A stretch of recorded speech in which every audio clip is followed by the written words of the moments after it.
नमस्कार दोस्तों, इंडिया का पहला खुद का एयरक्राफ्ट कैरियर आईएनएस विक्रांत हमारे इंजीनियरों की बड़ी मेहनत के बाद आज तैयार हो चुका है। उसका नाम विक्रांत R11 जो हमारे पास पहले एयरक्राफ्ट कैरियर था उसकी श्रद्धांजलि के रूप में नाम दिया गया था। उसका संस्कृत में अर्थ होता है साहसी और उसका मेन सेंटेंस ये है कि मैं उन लोगों को हराता हूँ जो मेरे खिलाफ लड़ते हैं। तो आइए दोस्तों, आज के इस वीडियो में इंडिया के एयरक्राफ्ट कैरियर की हिस्ट्री, स्ट्रगल और विक्रांत से जुड़ी हर एक बात डिटेल में जानते हैं।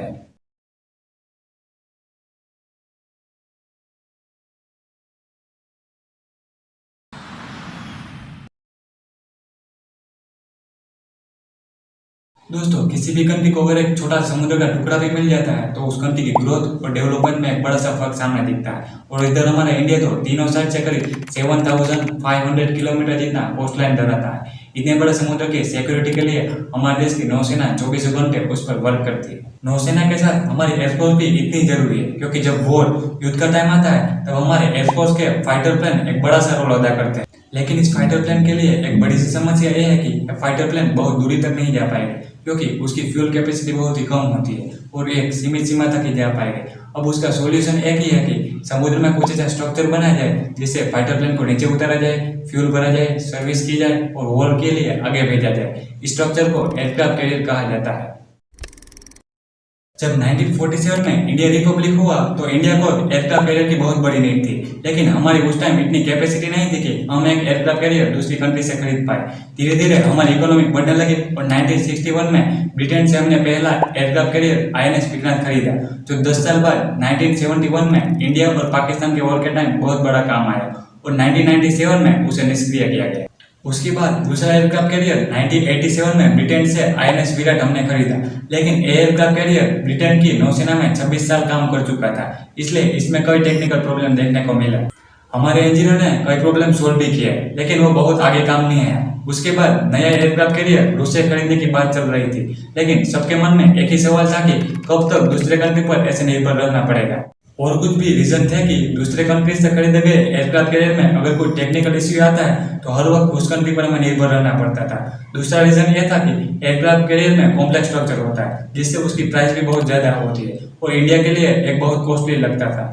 ऐसे कई सवालों का सॉल्यूशन अब एक ही था कि एक ऐसा इंडिया का अपना एयरक्राफ्ट कैरियर बनाया जाए। उसी वक्त अटल बिहारी वाजपेयी सरकार ने प्रोजेक्ट 71 को मंजूरी दी और जहाज का नाम रखा गया एयर डिफेंस ADS। एडीएस की साइज थोड़ी सी कम होती है, इसलिए इसे आप एयरक्राफ्ट कैरियर का छोटा भाई भी कर सकते हो। और एक काम दिया गया केरल के कोच्चि में स्थित कोचिन शिपयार्ड लिमिटेड CSL ने कई बड़े बड़े जहाज बनाए थे, लेकिन यह काम थोड़ा मुश्किल था क्योंकि एक वायुसेना स्टेशन जिसमें बड़ा सा runway, control tower, fighter plane रखने के लिए बैंकर, पायलट क्वार्टर, फ्यूल और वेपन रखने के लिए सिक्योर प्लेस और इस तरह की हर एक फैसिलिटी होती है। आप इसे अपने एक छोटे से सिटी के साथ कंपेयर कर सकते हो। इतना बड़ा एक वायुसेना स्टेशन होता है और अगर आपसे कोई कहे कि इतने बड़े सिटी जैसे स्टेशन को एक जहाज पर रखना है तो ये कैसा होगा, ऐसा ही हुआ CSL के साथ, इसलिए प्रॉब्लमेटिक था। लेकिन कहते हैं कि कोई भी प्रॉब्लम आपके माइंड पावर से बड़ा नहीं होता। हमारे इंजीनियर ने हार नहीं मानी और 2005 में एक एयरक्राफ्ट कैरियर से छोटा ISE-1 बनाया।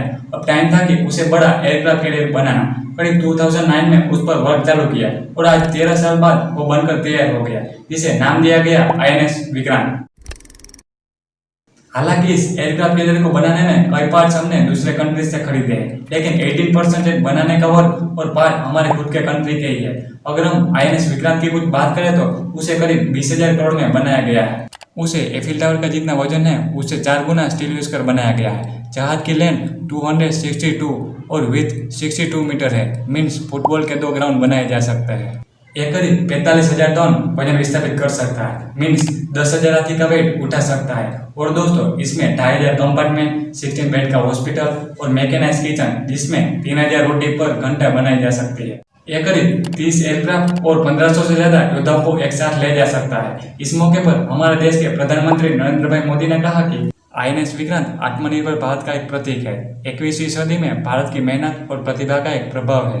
दोस्तों, हम आशा करते हैं कि INS Vikrant blue water navy के रूप में हमारे देश की स्थिति को मजबूत करेगा। अगर वीडियो इन्फॉर्मेटिव लगा हो तो लाइक और सब्सक्राइब करना ना भूलें। मिलते हैं नेक्स्ट वीडियो।